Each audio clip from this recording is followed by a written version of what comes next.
Hello friends, welcome to food flavour. आज हम बनाएंगे कुल्फ़ा की सब्ज़ी। यह बहुत ही अच्छी सब्ज़ी और स्वादिष्ट और बहुत ही हेल्दी सब्ज़ी होती है। यह गर्मियों में होती है या खट्टा साग के नाम से भी जानी जाती है। यहाँ पर मैंने 250 ग्राम का एक बंच लिया है। कुल्फ़ा, इसमें छोटे छोटे बीज होते हैं और इसके डंठल होते हैं, उनमें ही बहुत खटास होती है। बिल्कुल थोड़े से हटाकर इसे साफ़ करके काट कर मैंने अच्छे से धो लिया है।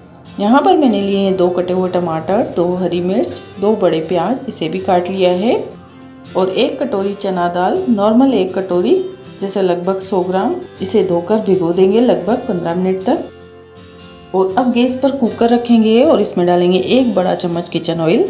और अब इसमें डालेंगे प्याज।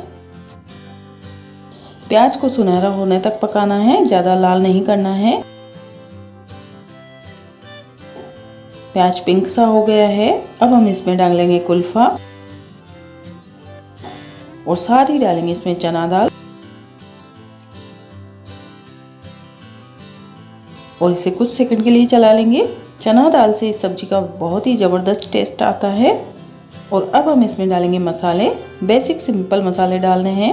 1 चम्मच नमक, 1 चम्मच हरा धनिया पाउडर, 1 चम्मच लाल मिर्च पाउडर, 1/4 चम्मच हल्दी पाउडर, और साथ ही इसमें डाल देंगे हरी मिर्च और टमाटर और इसे अच्छे से चला लेंगे।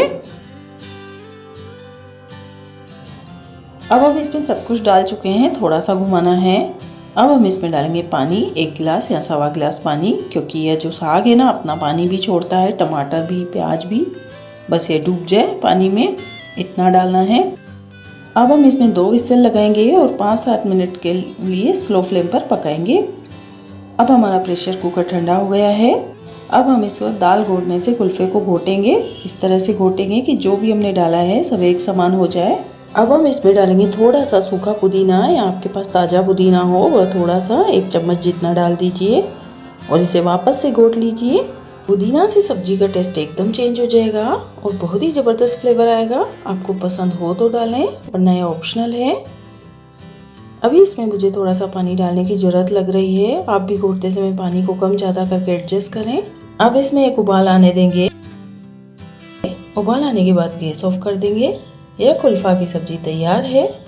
इसे अलग अलग क्षेत्रों में अलग अलग नाम से जाना जाता है, जैसे लूणक, नोनिया साग, खट्टा साग। और अब इसे सर्व करेंगे और गार्निश करेंगे हरे धनिया पत्ती के साथ। यह सब्जी बिल्कुल दाल वाली पालक की जैसी बनती है, बस इसकी खास बात यह है कि इसका स्वाद बड़ा अनोखा है। लेकिन जब आप बनाएंगे तभी आपको मालूम पड़ेगा कि स्वाद क्या है इसका। इसे आप राइस के साथ बनाकर सर्व करें तो बहुत ही अच्छा लगेगा। अगर आपको आज का वीडियो अच्छा लगे तो प्लीज़ इसे लाइक और शेयर करें, और अगर आप मेरे चैनल पर नए हैं तो प्लीज़ सब्सक्राइब करें।